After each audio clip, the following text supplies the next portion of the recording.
Hello and welcome to BYJU'S Exam Prep IAS. Let's get started and look into our daily quiz. Before we start with the practice questions for the day, we have an announcement. Most of you were asking for the economic survey sessions to be conducted live on our YouTube channel after the budget session. We are happy to launch the economic survey series as well starting from today at 8 p.m. So the first session will be today at 8 p.m.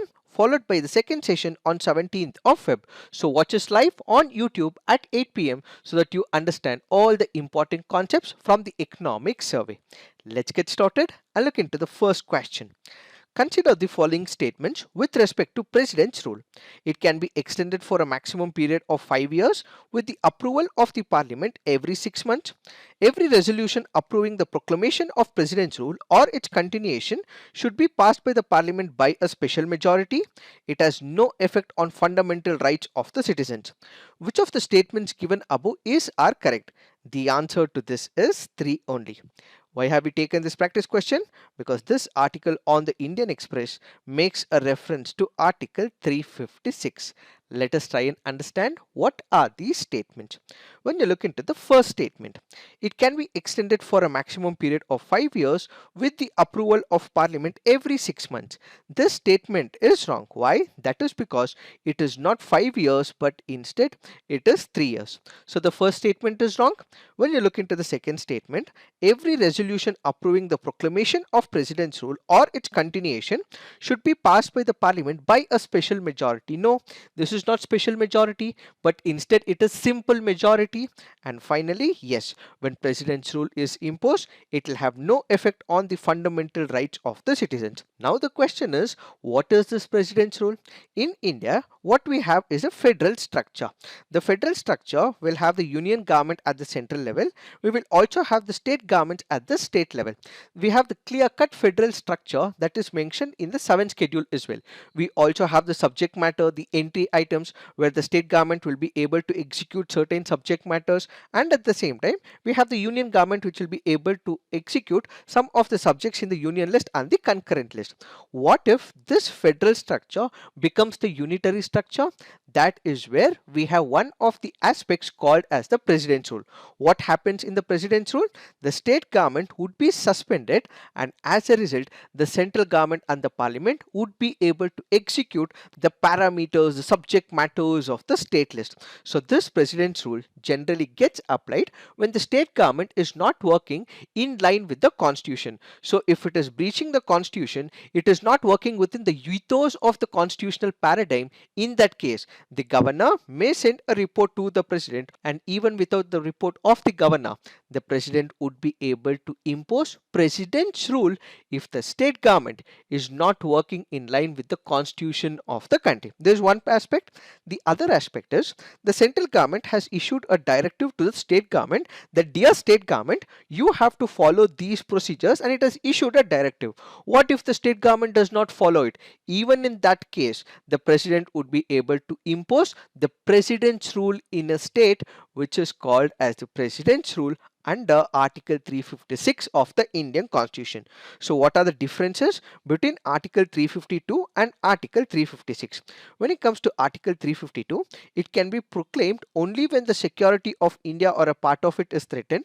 But when it comes to President's rule, it can be proclaimed when the government of a state cannot be carried on in accordance with the provisions of the Constitution.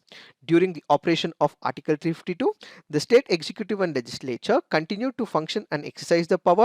During the operation of 356, the state executive is dismissed and the state legislature is either suspended or even dissolved as well. Under 352, Parliament can make laws on the subjects enumerated in the state list only by itself. Under 356, the Parliament can delegate the power to make laws for the state to the President or to any other authority specified by him.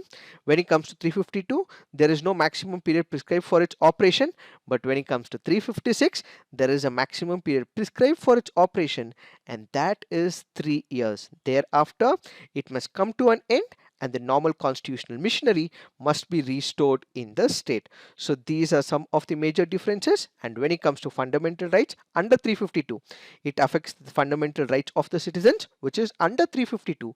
But when it comes to 356, there is no issue or effect on the fundamental rights of the citizens. These are some of the differences when it comes to 352 and 356. Now let's look into the next practice question. With respect to small satellite launch vehicle, which of the following statements are correct?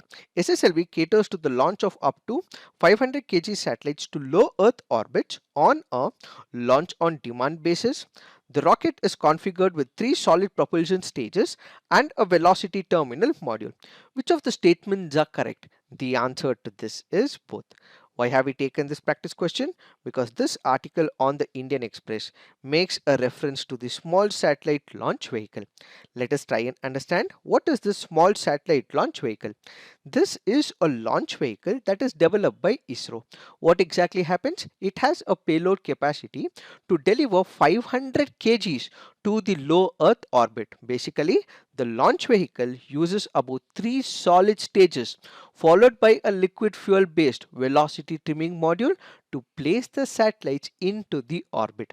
And when we speak about SSLV, it is about 34-meter tall and it has 2-meter diameter, while vehicle can actually have a lift-off mass of about 120 tons.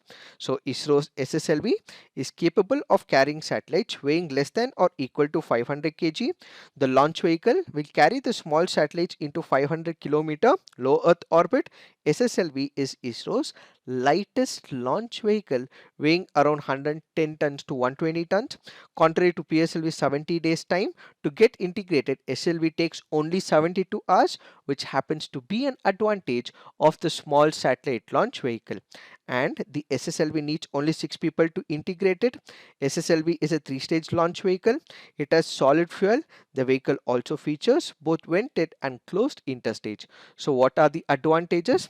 There will be drastic reduction of the turnaround time. The launch on demand fulfillment can be done through this particular launch vehicle. What we will have is cost optimization as well. Let's say if we have to build PSLV, it takes a lot of time and it also includes lots of money that has to be invested. But when it comes to SSLV, the cost will be comparatively reduced. Multiple satellites can be accommodated with ease as well. There is least amount of launch infrastructure, and at the same time what we have is advantages of cost, and satellites can be launched easily as well. So in the present situation, what we have is SSLV D2. Earlier we had SSLV D1, which was launched in the year 2022. It was not a successful launch. So what we now have is the SSLV D2 that is being launched. So this satellite will basically launch satellites such as Jones 1. Then we have Azadi Sat 1, which will be launched on this SSLV. Now let's look into the next practice question. Consider the following pairs. We have the folk dance on one side, the state it is played on the other side. Dolcholam, Manipur; Hojagiri, Tripura; Kalbelia, Rajasthan; Uttantulal, Kerala. How many pairs given above are correctly matched? The answer to this is all 4 pairs. Why have we taken this practice question? Because this article on the Indian Express makes a reference to the Kalbelia dancer.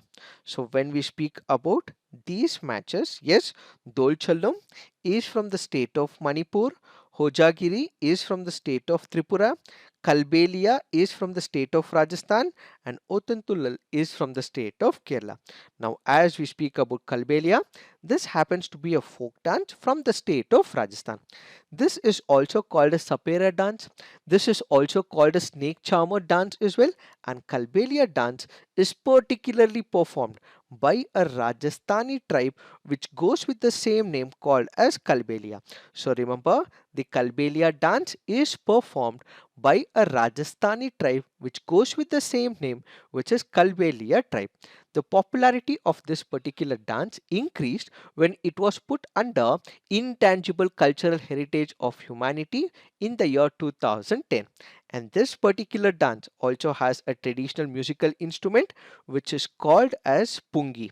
So remember, this happens to be a wooden instrument and this is being played This happens to be a woodwind musical instrument that is played by this particular tribe during this folk dance. Then we have couple of other folk dances as well. In Andhra Pradesh we have Vilasini Natyam, Bammakalpam, Veera Natyam, Dappu, Tappagalla Guppu, Lambadi, Dimsa and Kolatam. Arunachal Pradesh has Buya Chalo Wancho Pasi, Pongu and Popir, and we have couple of other folk dances. Kindly look into these. Now let's look into the next practice question. Which of the following statements is correct with respect to Rights of Persons with Disability Act of 2016? All children with benchmark disabilities between 6 and 18 years shall have the right to free education. Special coach would be set up in each district of the state to handle offences against persons with disabilities. 21 types of disabilities are listed in the RPWD Act, and the state government will have the power to add more types of disabilities. Which of the statements are correct? The answer to this is 1 and 2 only. Why have we taken this practice question? Because this article on the Indian Express makes a reference to the Rights of the Persons with Disabilities Act of 2016. When you look into the first statement is right, that all children who have the benchmark disabilities between the age group of 6 and 18 will have the right to free education under this act. So the first statement is right. When you look into the second statement, yes, special coach would be set up in each district of the state to handle offences against persons with disability.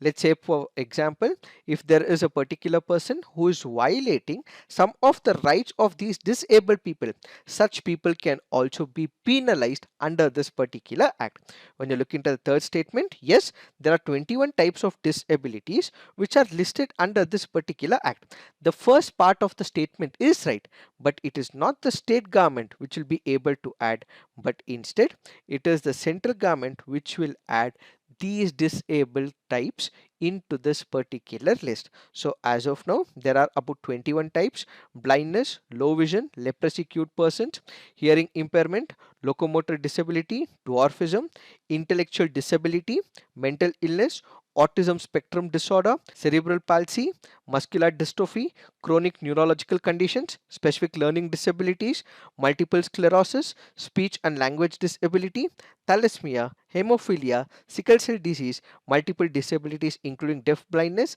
acid attack victim, as well as the Parkinson's disease.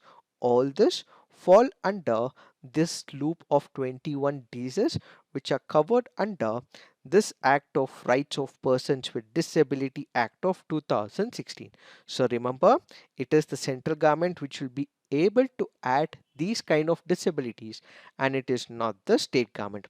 Further, there are national and state funds which will also be created as part of financial support to the persons with disabilities. Then we will also have special courts to handle these cases, and at the same time we will also have the central and state advisory boards on disability which will set up policy making bodies as well. Now, as part of the assignment, you have to put on the comment section, what is this Accessible India campaign? So what is this Accessible India campaign? Please put it on the comment section. Now let's look into the next practice question. Consider the following statements. The chairman of the Committee on Public Accounts is appointed by the Speaker of the Lok Sabha. The Committee on Public Accounts comprises members of the Lok Sabha, members of the Rajya Sabha, and a few eminent persons of industry and trade. Which of the statements given above is correct? The answer to this is one only. This happens to be a previous year question from the year 2007. So the chairman of the committee, yes, is appointed by the speaker from amongst its members. It currently consists of members from Lok Sabha and Rajya Sabha and not eminent persons of industry and trade. So the first statement is right, the second statement is wrong. So the answer to this would be A, which is one only.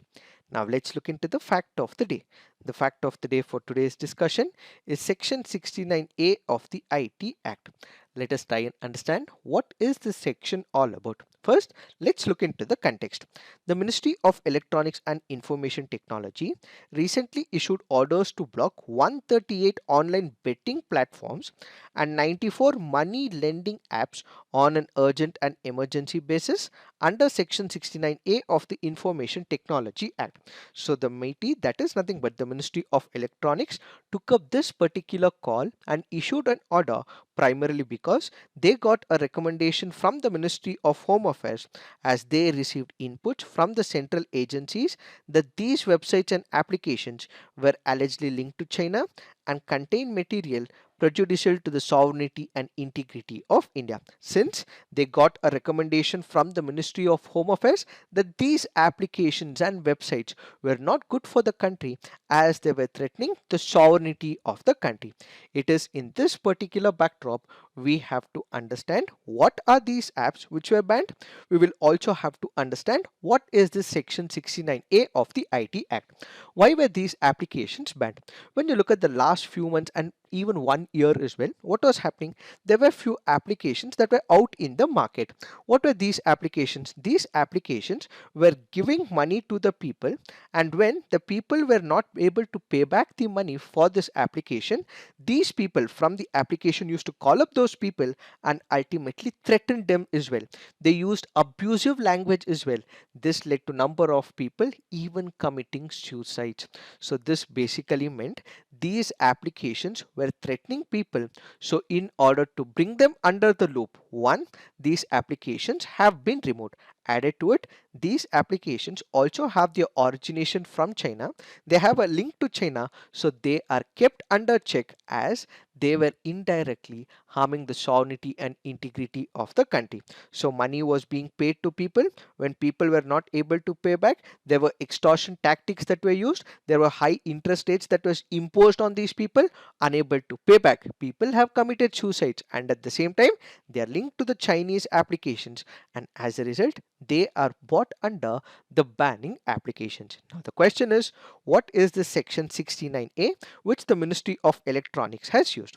When you look into Section 69A, it says where the central government or any of its officers specially authorized by it in this behalf is satisfied that it is necessary or expedient to do so in the interest of sovereignty and integrity of India, defense of India, security of the state, friendly relations with foreign states or public order, and preventing incitement to the commission of any cognizable offence relating to the above, it may subject to provisions of subsection 2 for the reasons recorded in writing by order direct any agency of the government. So according to Section 69A, it can direct any institution authority within the premise of the central government or the intermediary. Who are these intermediaries? Intermediaries, for example, can be Google. So Google has the Play Store. It is through the Play Store we will be downloading the applications. So it can issue a directive to Google to prevent these applications on the Play Store, or it can also issue this particular order to Apple as well. Why? Because there might be few applications on Apple Play Store as well, that is Apple Store as well. And at the same time, intermediary also means it can be YouTube, it can be Facebook, it can be Instagram, or any other place where these applications can be downloaded from, and such applications can be blocked immediately by issuing such an order. And at the same time, such an order can also prevent information transmission, and it can also block such information to be transmitted from one computer source to another. The procedure and safeguards to such blocking for access by the public may be carried out shall be as prescribed. So this basically means that the Ministry of Electronics has the power under the IT Act. The ministry also has the power under the IT rules as well, basically to issue orders so that the internet service providers, telecom service providers, web hosting services, search engines, and online marketplaces delete these apps and they do not host these apps. And this is restricted to all these when we have a security threat, when it is going to harm the sovereignty and integrity of the country. It is this that we have to understand with respect to this topic. So this is it for today. Thank you for watching. All the best.